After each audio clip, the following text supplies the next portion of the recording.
Hey there, my name is Johnny Tran and I've just completed my last practicum. Today, I will be presenting my results from my action research plan that I conducted while on practicum. This action research plan is based on the MEE framework, which draws upon findings from the FairGo project. My action research question is, how can I effectively engage students through purposeful use of ICT?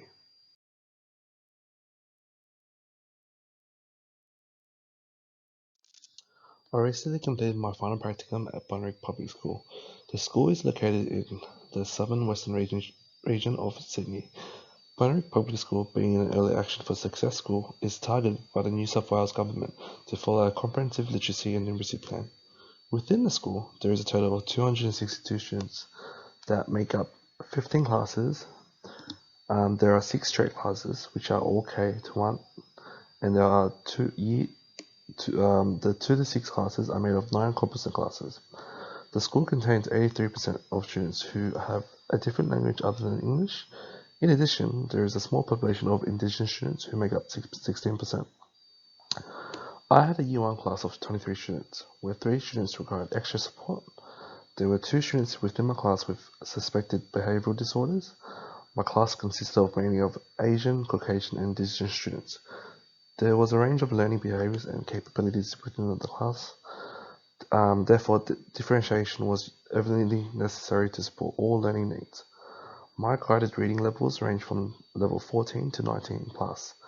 There were about 2 students who were well below the required stage 1 English outcomes and mathematics stage 1 outcomes. What led you to this particular research focus? Well, during my practicum, I saw students becoming deeply engaged when interacting with ICT, but my mentor had only used ICT activities as a positive reinforcement tool. Yet, when I sat there watching students deeply engage into the interactive activities on the iPad by using their senses, touch, feel, and manipulate the iPad, I had confirmed my suspicion. McNiff suggests that the action research plan will help identify my students' learning needs. Students were deeply engaged when interacting with technology. This was also evident when I started teaching mathematics warm-up activities through the IWB. Students would sing along to rhythmic songs, for example, Game by Twos, Fives, even the seasonal songs that I played on YouTube. This was when I began to introduce more ICT into my lesson plans in any possible way that I could. These included YouTube videos, beatbots, iPad, video recordings, self-documenting, online activities, work sharing, photographing, and Spheros. The reason that I believe that ICT is such a good medium for the MEE framework is that it empowers and engages students, small e, but also teaches them to learn core ICT skills needed for adulthood. In addition, it promotes the fact that learning can be extremely fun, the biggie. Munz and Martin illustrates that understanding how students learn is very important to engaging classroom lessons. What were the key student characteristics central to your research focus? My focus will be monitoring the whole class on how ICT has impacted their learning. My class has an even spread of low and high achievers. This is for both literacy and numeracy. I find that with the low achievers, it's more of an understanding barrier. The low achiever students are generally EALD, and I believe it's because they struggle to process the information given to them. Um, on the other hand, my high achievers have a very clear understanding of both literacy and numeracy. Ethics approval for the research action plan was collected from my mentoring teacher and the principal of the school. The principal has stated that the documentation, including photographs collected, can be used in my project. This is clearly stated in Appendix 1. Observations. While students were interacting with ICT, I had quickly written down notes. This included their body language, conversations, and how much work they completed. I also took notes on whether students were having fun in the activity or whether they were bored. Observations from my mentor. My observations were in line with my mentor's observations. I have taken into account her feedback and what she has written on student engagement and learning outcomes. Learning conversations. I have taken notes on class discussions between students. I've also documented teacher and student interactions and have analyzed them. Work samples. This will include pictures of students' work, a student-made Padlet, also a publishing work on a laptop, also a Kappa lesson involving a student selfie using the iPad. I have a photo of students creating a maze using Spheros. Also a students using the Bbots to move around the grid in a position lesson. And students using the iPad to self-document their projects for a STEM lesson. Student self-assessment. Student self-assessment involves students giving feedback on their own quality of work. I have a thumbs and pegs chart which indicate their confidence in using ICT. I also have exit slips and a small online survey they filled out using iPads. Key findings. Some of the limitations that I found was that when incorporating laptops or computers, that you have to actually teach them how to use it. For example, when teaching students to publish their work, I would have to first teach them how to log onto laptops. This was an obstacle at first, however, students progressively got better at logging into their account, and by the end of my practicum, they could do it independently. Another limitation I found was that at times student technology would literally fail. So, for example, I had prepared a mathematics rotation at lunchtime prior to the middle session, but because of the inactivity, the computers would put themselves to sleep. I later fixed this by changing the settings on the computer. By implementing my action research plan, it allowed me to effectively estimate how I was able to provide students with a sense of motivation and engagement towards their learning goal. In line with the MAE framework, I was able to see where I could improve my practice, therefore adjust my actions to suit the engagement needs of my students. I strongly believe that the increased application of ICT skills and the use within student learning has facilitated student engagement. There is clear evidence demonstrated within Essay 2, Essay 3, and learning conversations that students are experiencing substantive engagement. In addition, I believe that they are beginning to see the future in the present. This is in regards to how they are learning new ICT skills and how to interact with technology. They have a higher sense of self-esteem and they can interact and challenge themselves. Munns and Woodward suggest that these interactions of learning life skills with penetrates a deeper level of engagement. When students were using laptops to publish their work, they were able to challenge themselves. Students who struggled to write neatly had taken pride in their work. They used ICT as another medium to express themselves. Students were able to link this knowledge deeper with connecting it to their Kappa lessons. They used the internet to look up what alpacas looked like and colored in the template by interpreting what they said on the IWB.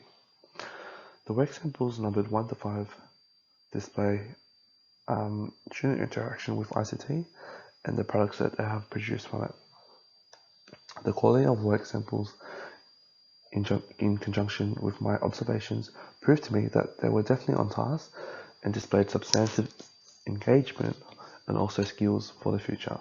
Students began to see the skills that they have developed because they had enabled them to reach further than the classroom, as for example the Padlet was online and they could see this Padlet at home. Parents could see the progress of their child's learning and could even comment on their learning. Obviously, I controlled the comments and made sure that all comments were appropriate.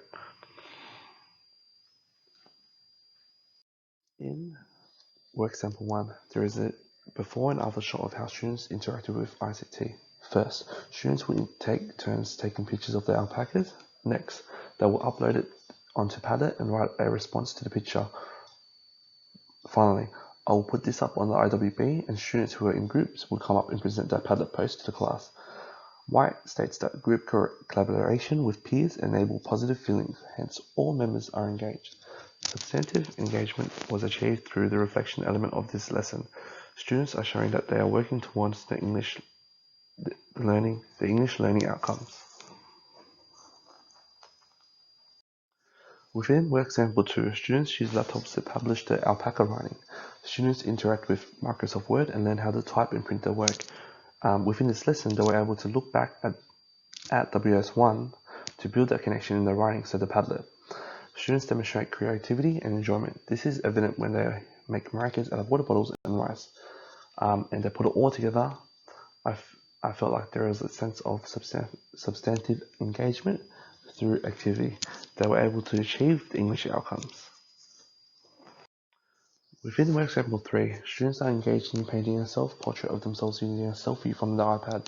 Students are able to explore the face using a zoom feature on the iPad. They are interacting with ICT here, similar to concrete materials, using their fingers to pinch and zoom to see more details. This lesson was in line with the New South Wales Visual Arts syllabus. They are making an artwork about experiences of real-life things. Prior to painting, students were stating that they would try and they were capable of painting their own face. Because of the assistance of ICT, students felt more confident. Therefore, students are demonstrating that they are working towards the visual arts outcome.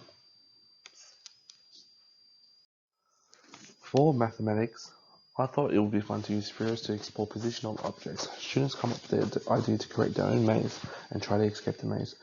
They were using engaging messages such as, "We can work together to solve this problem," and "I can contribute." Students were highly engaged in this task, and they used higher cognitive skills by creating a maze and solving it. Students were able to achieve the learning goal for this lesson and work towards their mathematical outcomes. Here is another lesson on position. Students were tasked to code instructions on the Bebot and explore the mathematical grid. Students took turns and helped each other out. They used engaging messages such as, "We can work it out together," and "Don't give up," to support their peers. Group collaboration was evident. There was a good sense of substantive engagement. Also, once students finished their task, I overheard a conversation where students were talking about their future jobs. For example, some students said that they wanted to program and code when they were older because it was fun. Students were able to achieve the learning goal for the mathematical lesson and further progress towards the outcome. Students used the iPad to document their STEM lesson. Here they are recording each other presenting their Three Little Pigs farmhouse. Students describe and identify materials used in line with the science syllabus outcomes. There is a sense of engagement as students are hands-on, and the activity is student-centered without much teacher interruption. Students self-assess themselves before going on a mathematics rotation involving the use of ICT. They are asked if they believed they could use ICT to help them with their learning and if they were confident enough in using ICT. Students self-assess their ability before going off to rotation. Exit slips were used after the mathematics rotations involved in Essay 1.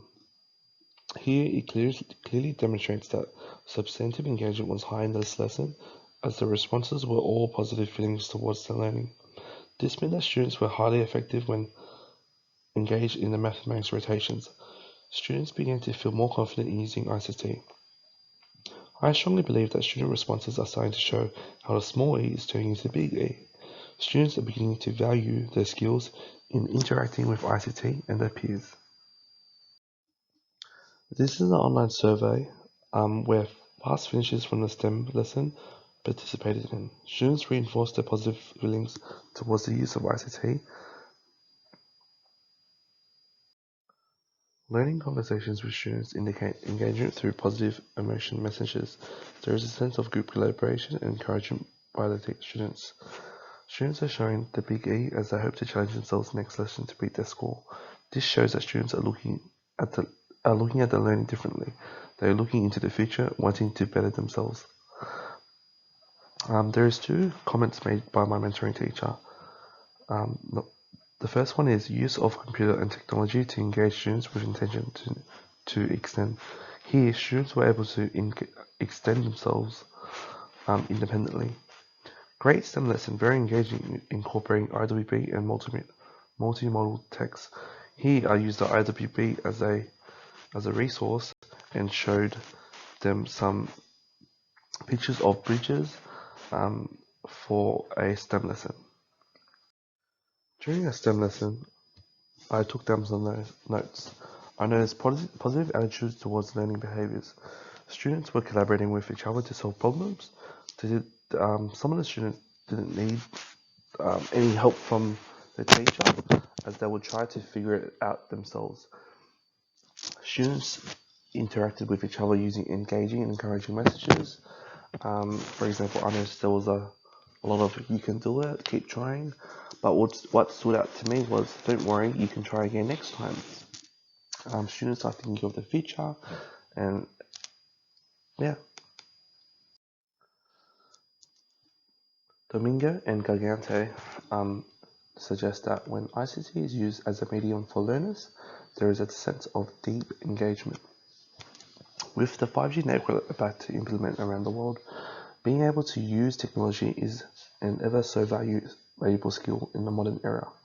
I believe that students who I believe that students use ICT as a medium to express themselves. Most students are brought up in a household where an iPad or phone is accessible to them. Through the proper and correct implementation of technology, students can thrive and explore their learning outside of the classroom.